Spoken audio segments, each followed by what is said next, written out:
দর্শক যুক্ত আছি সময়ের কণ্ঠস্বরে আমি এস এম খোরশেদ। ভোটের মাঠের খবরে আপনাদের স্বাগত জানাচ্ছি। রয়েছি জামালপুর এক আসন তথা দেওয়ানগঞ্জ বকশীগঞ্জ উপজেলা নিয়ে গঠিত এবং এই দুই উপজেলা 15টি ইউনিয়ন এবং দুটি পৌরসভার মোট 4,36,000-এর উপরে ভোটার রয়েছে এবং ভারতের ঘেঁষা এই জামালপুর এক আসনের যে নির্বাচনে ব্যস্ত সময় পার করছেন প্রার্থীরা এবং যাচ্ছেন ভোটারদের দ্বারে দ্বারে দিচ্ছেন নানান প্রতিশ্রুতি।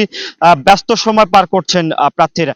জামালপুর এক আসনের 5 জন প্রার্থী প্রতিদ্বন্দ্বিতা করছেন। বাংলাদেশ জাতীয়তাবাদী দল বিএনপির হয়ে ধানের শীষ প্রতীক নিয়ে লড়ছেন এম রশিদুজ্জামান মিল্লাত। তিনি বাংলাদেশ জাতীয়তাবাদী দল বিএনপির কেন্দ্রীয় কমিটির কোষাধ্যক্ষ এবং বাংলাদেশ জামায়াত ইসলামীর যিনি যে প্রার্থী রয়েছেন অ্যাডভোকেট নাজমুল হক সাঈদী, তিনি কেন্দ্রীয় মজলিসের শুরা সদস্য তিনি এবং ইসলামী আন্দোলন বাংলাদেশের যে প্রার্থী প্রতিদ্বন্দ্বিতা করছেন হাতপাখা, তিনি আব্দুর রউফ তালুকদার, বকশীগঞ্জ উপজেলা পরিষদের সাবেক চেয়ারম্যান এবং তিনি সাবেক বিএনপির উপজেলা বিএনপি সভাপতি তো ছিলেন এবং জাতীয় পার্টির লাঙ্গল প্রতীক নিয়ে যিনি প্রতিদ্বন্দ্বিতা করছেন এ কে এম ফজলুল হক এবং বাংলাদেশ গণ অধিকার পরিষদের ট্রাক প্রতীক নিয়ে যিনি প্রতিদ্বন্দ্বিতা করছেন রফিকুল ইসলাম রফিক।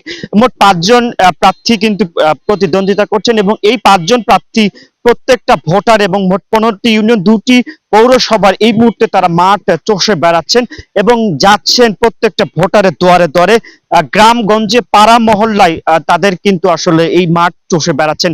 আমরা ভোটারদের সাথেও কথা বলেছি, যেমনটি জানিয়েছেন যে পছন্দের প্রার্থীকে তারা ভোট দেবেন এবং রিটার্নিং কর্মকর্তার কাছ থেকে আমরা যতটুকু জানতে পেরেছি যে নির্বাচন সুষ্ঠু করার লক্ষ্যে তারা কিন্তু মাঠে কাজ করছেন এবং আইন শৃঙ্খলা রক্ষাকারী বাহিনী তারা কিন্তু স্বতঃস্ফূর্তভাবে দায়িত্ব তাদের জায়গা থেকে পালন করছেন, টহল দিচ্ছেন। যৌথ বাহিনীর যে টহল নির্বাচনী কেন্দ্রে যে রয়েছে সেগুলো তারা এখন মাঠে কাজ করছেন এবং আইন শৃঙ্খলা পরিস্থিতি এই মুহূর্তে ভালো।